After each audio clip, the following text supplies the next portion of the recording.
अस्सलामुअलैकुम dear students, उम्मीद करता हूँ आप खैरियत से होंगे।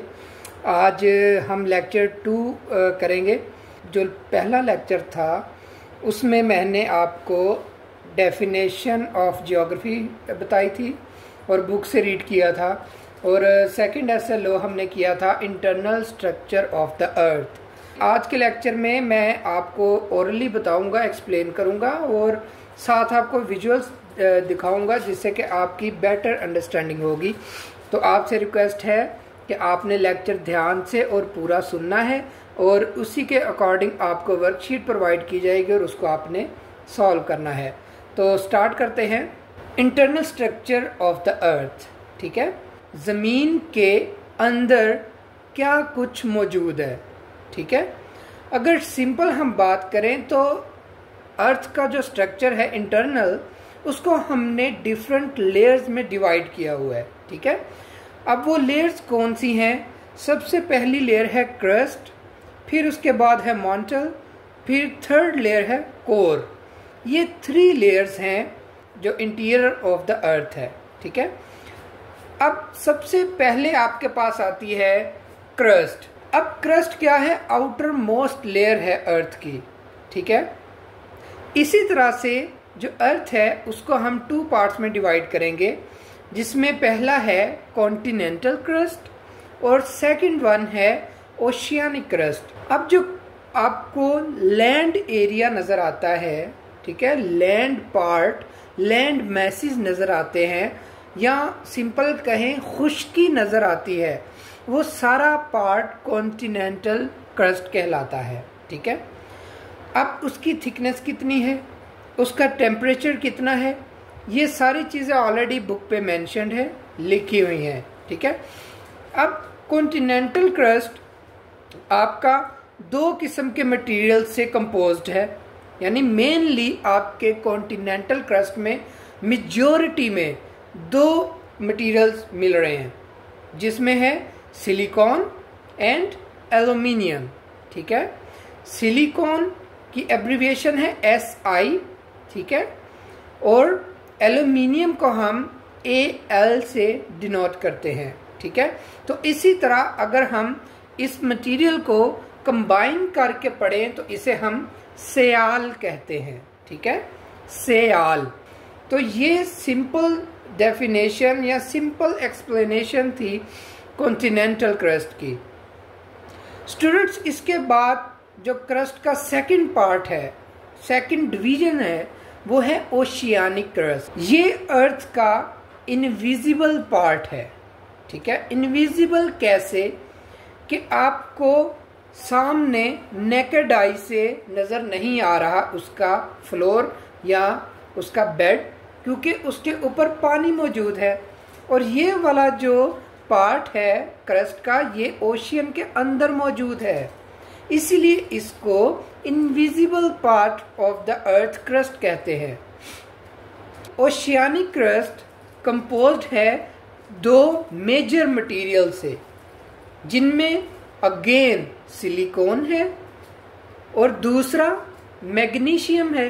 तो इसी तरह जैसे कॉन्टिनेंटल क्रस्ट को हमने सिलिकॉन के लिए SI एंड एल्यूमिनियम के लिए AL से डिनोट किया, इसी तरह ओशियानिक क्रस्ट में मौजूद मेजॉरिटी के 2 मटेरियल्स को भी हम SI stands for silicon and MA for magnesium, ठीक है।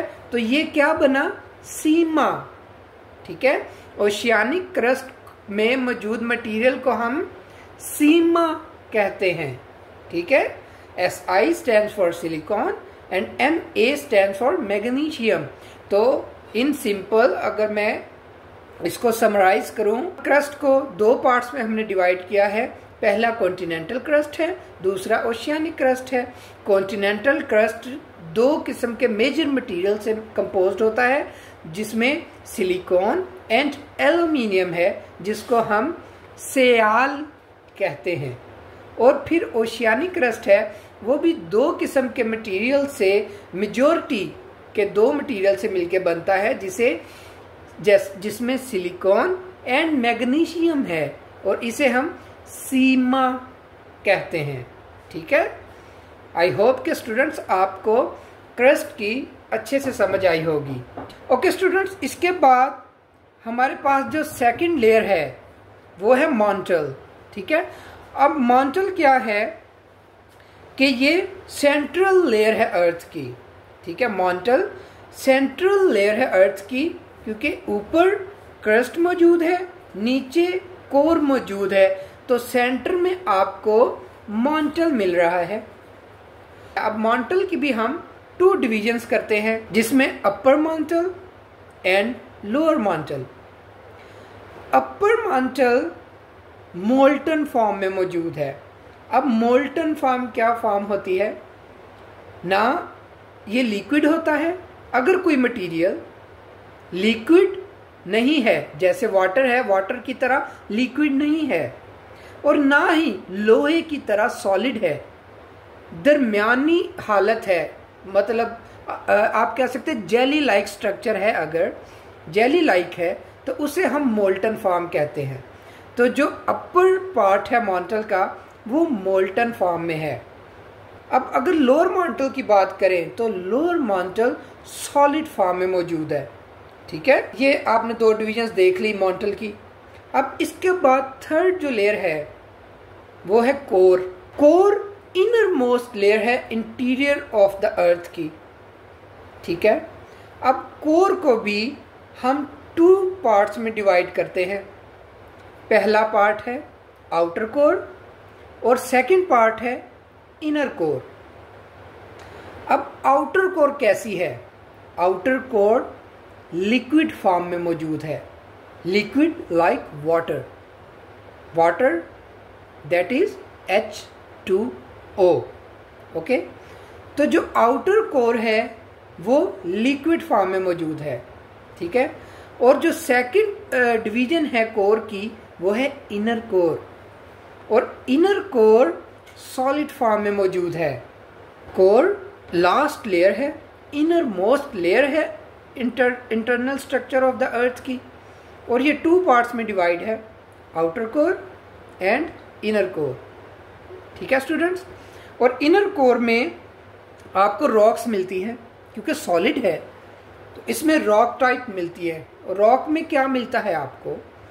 आयरन एंड निकल। ठीक है, ये 2 टाइप्स आपको इनर कोर में प्रेजेंट होती हैं, आयरन एंड निकल। तो इसी वजह से इसको नाइफ कहते हैं। नाइफ, NIFE वाला नाइफ, नॉट चाकू वाला नाइफ। ओके, NIFE क्यों कहते हैं? मैंने अभी आपको बताया कि जो इनर कोर है वो सॉलिड है और उसके अंदर हमें आयरन एंड निकल मिल रहा है। तो जिस तरह हमने पहले पढ़ा कि silicon stands for Si and aluminium stands for Al and we call it Sial। अब इसी तरह हमें इनर कोर में मटेरियल जो मिल रहा है वो है आयरन एंड निकल। तो हम नाइफ क्यों कह रहे हैं? बिकॉज निकल stand for Ni and iron stands for Fe. So when we combine these 2 terms we get knife, NIFE। Okay students, I hope कि आज का लेक्चर आपको अच्छे से समझ आया होगा और साथ विजुअल्स जो आपके पास मौजूद थे उन्होंने आपकी बेटर अंडरस्टैंडिंग की होगी। अब आपकी ड्यूटी है, आपकी रिस्पॉन्सिबिलिटी ये है, जो आपको वर्कशीट प्रोवाइड की जाएगी स्कूल की तरफ से, उसे आपने सॉल्व करना है और अपने रिलेटेड टीचर को सबमिट करना है। ठीक है स्टूडेंट्स, तो आज के लेक्चर में बस इतना ही।